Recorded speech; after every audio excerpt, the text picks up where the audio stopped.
Oke, Assalamualaikum warahmatullahi wabarakatuh. Perkenalkan, nama saya Ksatria Mahardika Dwi Putra Wibowo. Nah, jadi di sini saya akan sedikit mereview atau menjelaskan kembali tentang artikel yang sudah saya buat. Jadi artikel ini tentang peradaban Islam di Mongolia. Jadi gak usah pakai lama, langsung aja kita cus. Oke.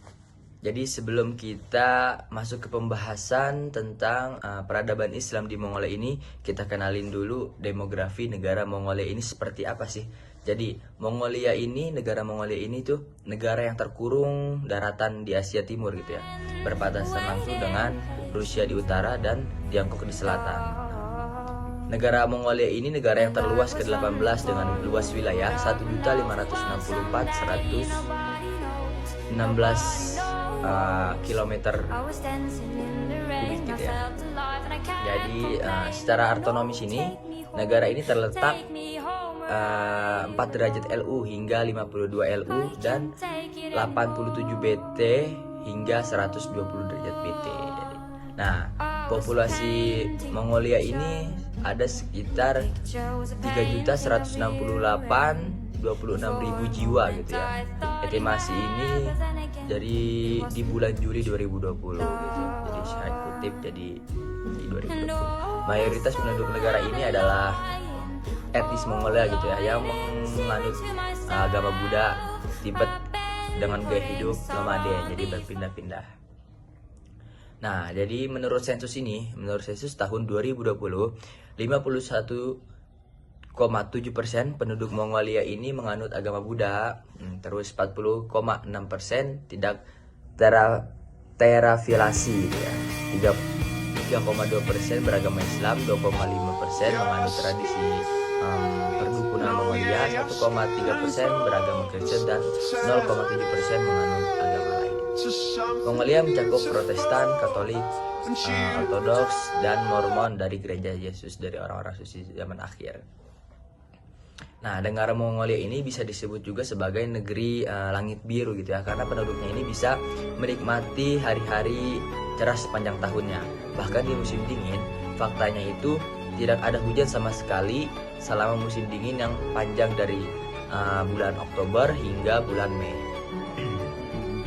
Terus selain menjadi negara terluas ke-18, Mongolia ini juga salah satu negara tertinggi di dunia, karena Mongolia memiliki ketinggian rata-rata itu 1.580 meter di atas permukaan laut atau MDPL disebutnya. Seluruh wilayahnya meliputi padang rumput luas gitu ya. Daerah pegunungan di sebelah barat ya. Gurun Gobi tandus di selatan dan tenggara serta tidak memiliki wilayah laut. Mongolia adalah negara merdeka yang memperoleh kemerdekaan dengan bantuan politik Uni Soviet. Mungkin itu demografi negara Mongolia.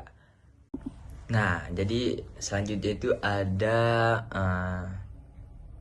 masuknya Islam di bangsa Mongol atau negara Mongolia. Jadi awalnya itu invasi Mongol ke wilayah Islam gitu ya, mengakibatkan umat Islam itu kehilangan banyak kekuasaan politis dan material gitu.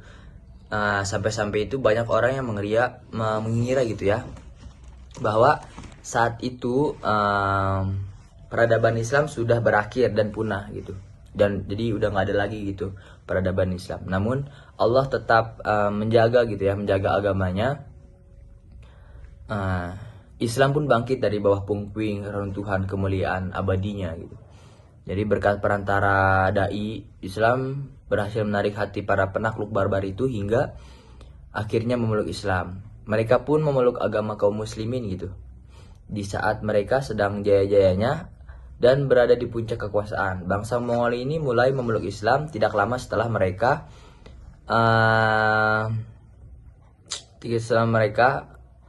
menginvasi wilayah muslim itu. Bahkan tidak sampai setengah abad setelah mereka memasuki wilayah muslim, mayoritas bangsa Mongol sudah memeluk Islam.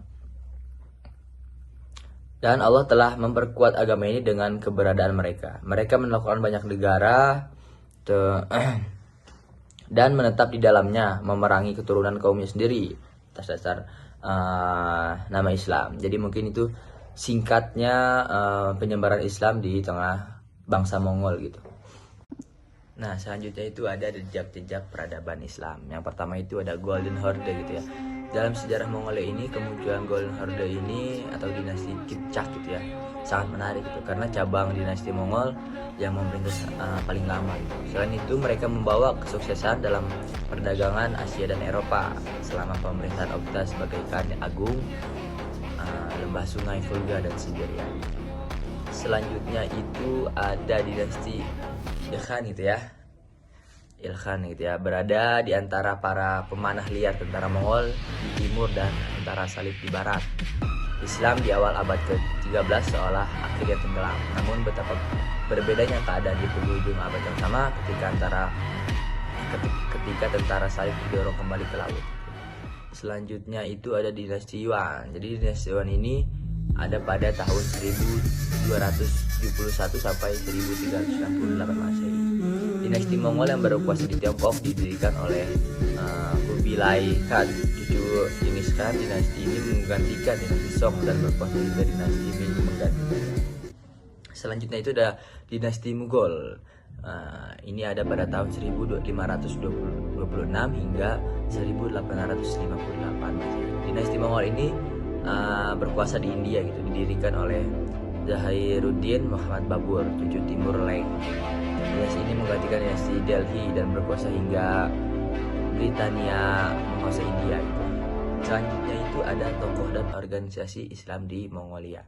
Yang pertama itu ada Ghazan Khan gitu ya. Pada awalnya beragama Hindu, tetapi kemudian mengumumkan keislamannya dan menjadi pemimpin yang sangat pro-Islam. Dia juga memperkenalkan sistem pemerintahan berbasis Islam dan mempromosikan pendidikan Islam di wilayahnya.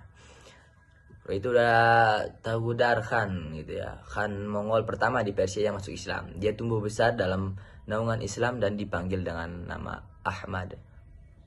Yang pertama itu Mubarak Shah gitu ya, Khan Mongol pertama yang masuk Islam di wilayah Turkestan. Dia masuk Islam karena ibunya adalah seorang muslimah yang dinikahi oleh Kara Hulegu Khan.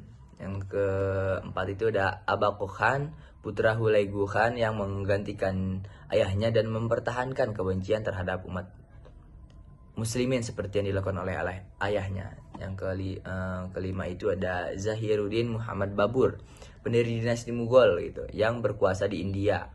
Dia adalah cucu dari Timur Leng yang memperluas wilayah kekuasaannya hingga Asia Tenggara. Selanjutnya ada Timur Leng yang sendiri, pendiri kekaisaran sekaligus dinasti Timurid di Persia serta Tengah dan merupakan keturunan terakhir dari kelompok penakluk nomaden. Timur Leng ini dikenal dengan kekejamannya ketika menaklukkan India serta Rusia hingga ke Laut Mediterania. Pasukan Timur Leng berasal dari berbagai etnis dan konon ditakuti di 3 benua yaitu Asia, Afrika, dan Eropa.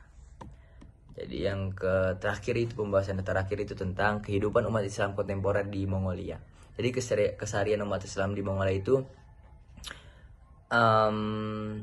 pertama itu populasi yang relatif kecil dengan sekitar 3,2 penduduk yang beragama Islam seperti yang tercatat dalam sensus tahun 2020. Meskipun demikian, Islam telah ada di Mongolia sejak abad ke-13 ketika dinasti Khan yang didirikan oleh Hulagu Khan, cucu Genghis Khan, menguasai wilayah Persia dan Mongolia. Namun Islam tidak menjadi agama dominan gitu ya di Mongolia, dan sebagian besar penduduknya beragama Buddha Tibet atau tidak beragama.